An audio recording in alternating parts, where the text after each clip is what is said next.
Hey guys, do you want to buy that one? That one? There is a lot for sale here. It's just kind of insane, really.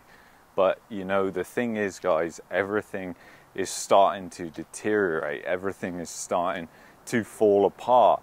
And this is leading to no sales. Suddenly the buyers have just disappeared. You've been left with some FOMO buyers who are still left over. But the fact is, most buyers are disappearing, and they're going to continue to disappear because as prices go down, people are going to get the mentality of, well, I might as well wait. I'm essentially being paid to wait now, so I might as well just wait, see how far these prices are going to go down. Because everywhere, literally everywhere, is in a bubble. Every single market across this country is in a bubble. I know people don't like to accept that. Really, especially here in Calgary, people don't like to accept that. You know, I've been looking at a lot of the data here in Calgary, and it's just kind of insane, guys. It's absolutely insane. The default rates, excluding mortgages, are the highest here in Calgary of anywhere in the country. So that just shows you how weak the underlying economy is here in Calgary. And you know, this developer right here is obviously up to their eyeballs in it. You know, they've paid for all the materials to build these houses at the most expensive prices, and then literally what you've got here is just for sale, for sale, for sale. It's just absolutely nuts. So the thing is, guys, moving forward, you've just got to think about what's going to happen here, because you know, it's not going to be good. And I know a lot of people think that, oh, it's going to be okay, like there's going to be some sort of savior, the government's going to save it, something like that. It's not going to happen. The government can't afford to save it. Yeah, the government might come out and try some program, but it's going to be nothing like what you saw in 2020. They just cannot afford to finance that. So the reality is, developments like the one behind me, where you've got tons of for sale signs, they're going to continue to have for sale signs there, and they might be bank owned soon enough because the developer isn't going to survive with that many properties that they built and they cannot sell. And you know, it's just a funny thing, guys, really, because we've been talking about this for a long time now, and now it's actually happening. You know, you are really seeing the buyers just disappearing. You know, when I talked to that mortgage broker the other week, and they said most of the mortgages that people are taking out right now, 95% are pre-approvals that are more than 30 days old. So they are people with lower rates.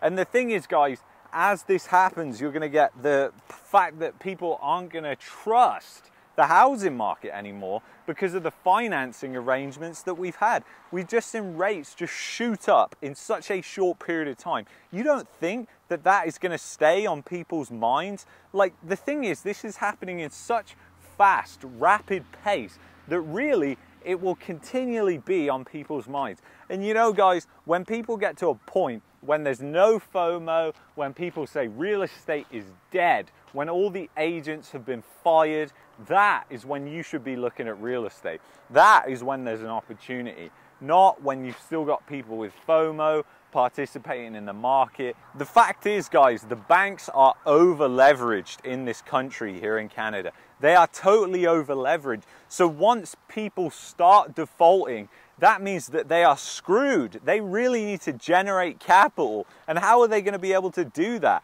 They're either going to have to sell stock, which is really unpopular, or they're going to have to do something to raise cash up. Otherwise, they're going to be screwed. Because yes, they've got a lot of cash on their books, but it's nowhere near the amount of against the liabilities that they have of all the debt that they have given to other people. And the assets, we don't really know the true value of the assets on their books. It could be worth 1/10 of the actual value that it's worth. Because think about it, guys.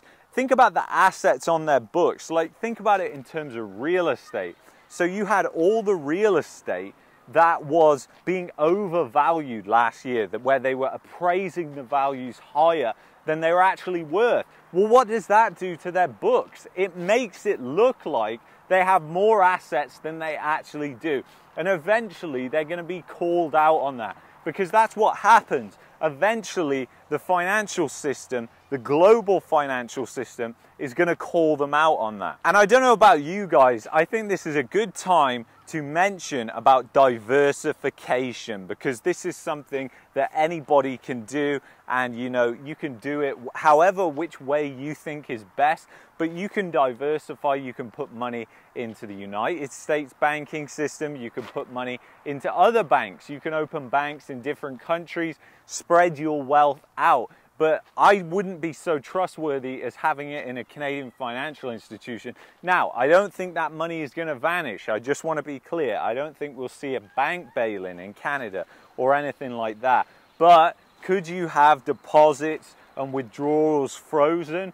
Possibly. You know, you have to look at what happened in China, because Canada is essentially just ripping out of the book from China of what to do. If you look at what they did with the trucker protests earlier this year, it's insane. They actually froze people's bank accounts, and people do not realize what happened when that happened. You know, my mate works at a gold dealer here in Canada, and he was saying the sales just exploded after that. People wanted to buy gold.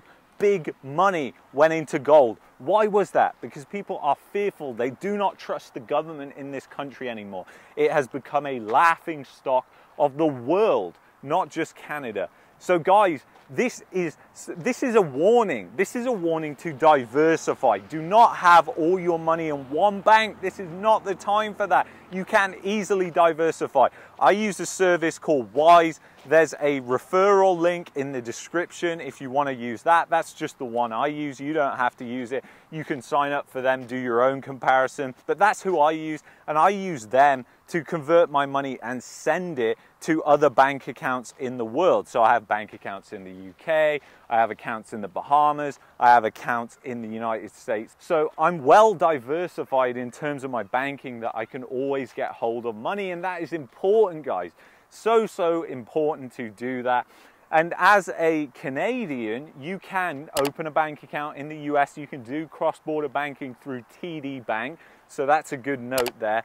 So you can go into a branch in TD and do cross-border banking. So you actually have an account with TD in the US that is actually backed up by FDIC, not CDIC, which is the Canadian Deposit Insurance Program. So anyway, guys, I hope some of this information was helpful, but please diversify. Please hear this warning, and I will see you guys in the next video. Take care of yourselves. Peace.